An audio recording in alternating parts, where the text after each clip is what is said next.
On the next street.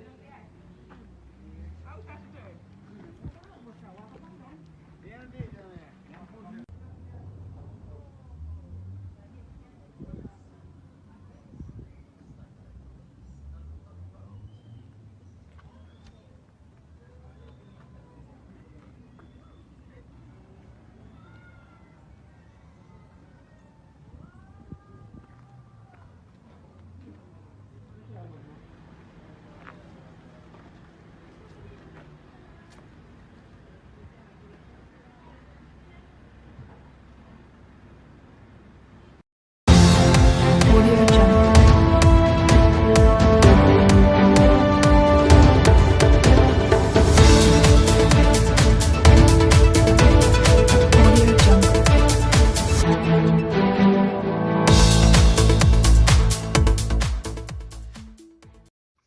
What's up, all of my viewers and all of my subscribers? Welcome back to the channel.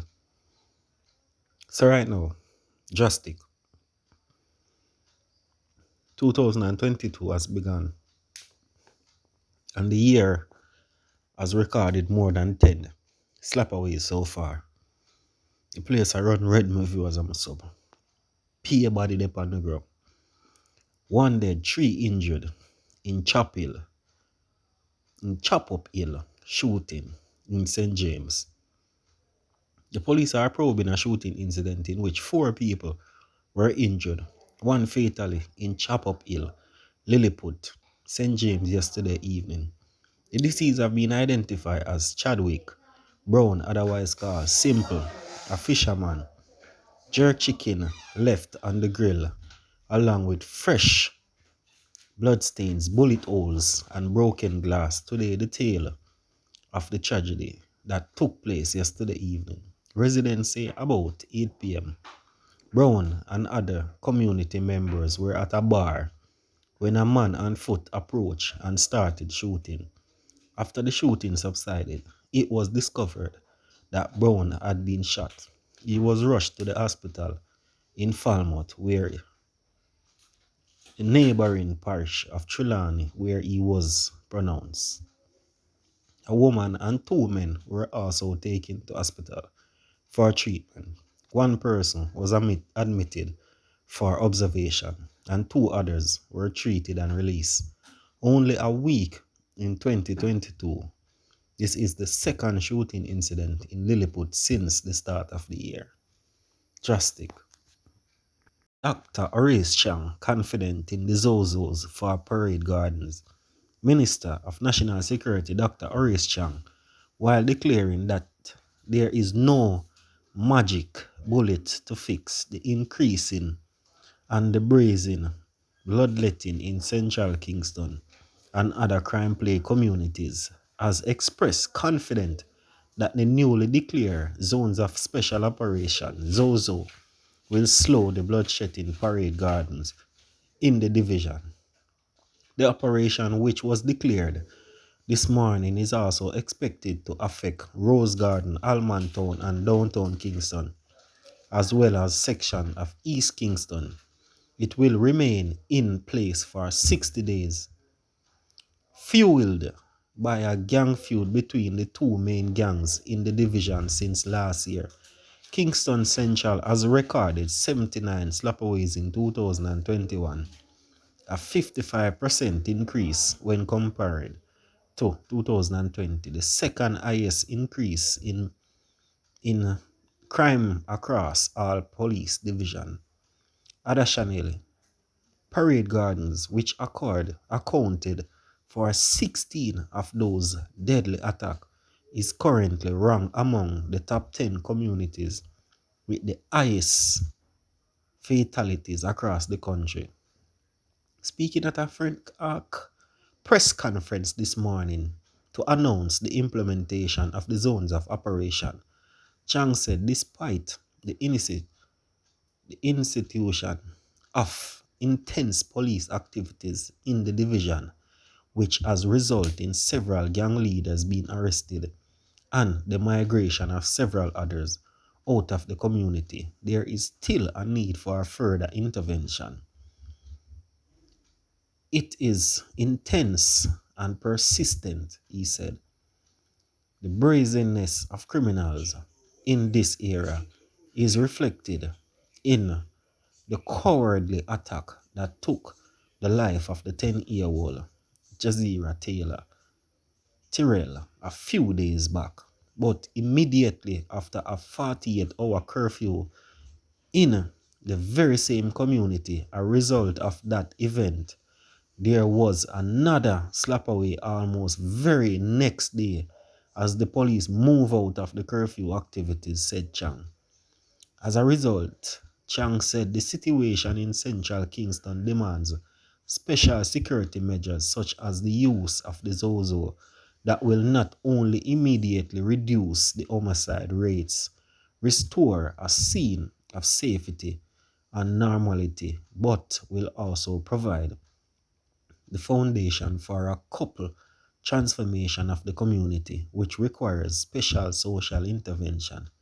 The government has been clear that we are not relying on any one tool to secure Jamaica. We will utilize all available resources or public safety or remove violence from communities as well as security measures, he added. But at the same time, Chang said there is not no magic bullet and it will not work overnight.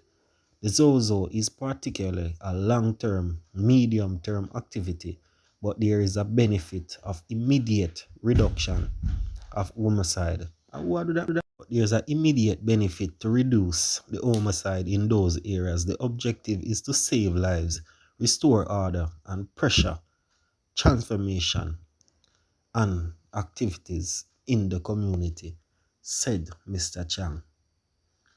Suspected suicide in St. Andrew. A elderly St. Andrew businessman is believed to have taken his own life. His lifeless body was found about 9 p.m. this morning up in a tree at his home on Kirkland Close in Red Hills, St. Andrew. He has been identified as Donald Anthony Thompson.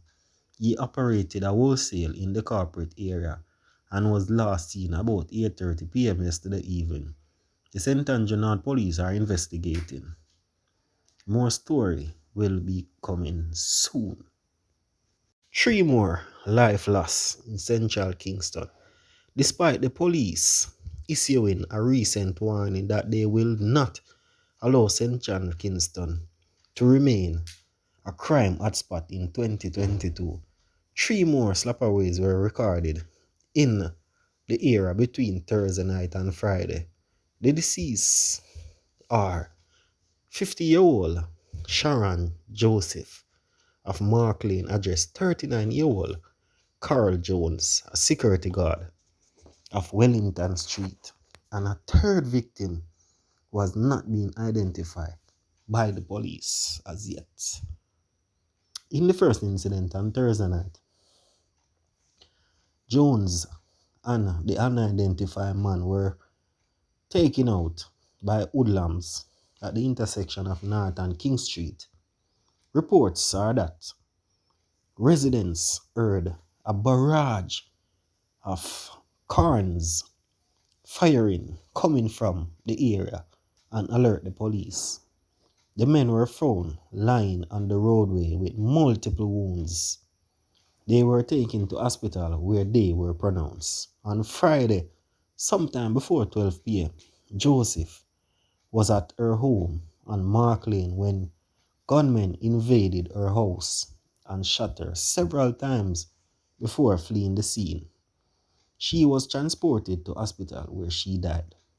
The Kingston Central Police are probing the latest in a spate of deadly attack in the area. On Thursday, December the 30th, 10-year-old Jazira Tyrell was taken out on Fleet Street in central Kingston. That was come shortly after 2 men were also gunned down in the same community. The police have charged 22-year-old Tommy Powell, otherwise called Redhead, with the death of Jazeera. In speaking to residents of the area on Friday, December the 31st, Operation Officer for the Area 4 Police Network Senior Superintendent Steve McGraw assured residents in Central Kingston that the police will be maintaining a strong presence in the area. We are not going to go into New Year with what is happening in this community. It is going to change. It is going to change, and this means it's going to change coming New Year, he declared. But despite the declaration, gun in the community remain the same. On Thursday of last week, Deputy Superintendent Linval Phoenix, the operation officer for Kingston Central Police Division, reiterated that the police will be increasing their presence in that division. A zone of special operation was announced for the Federal Gardens community in Central Kingston on Sunday, with the Commissioner of Police advising that the community accounted for 16 deaths last year and was among the top 10 most violent area across the country, said the Prime Minister.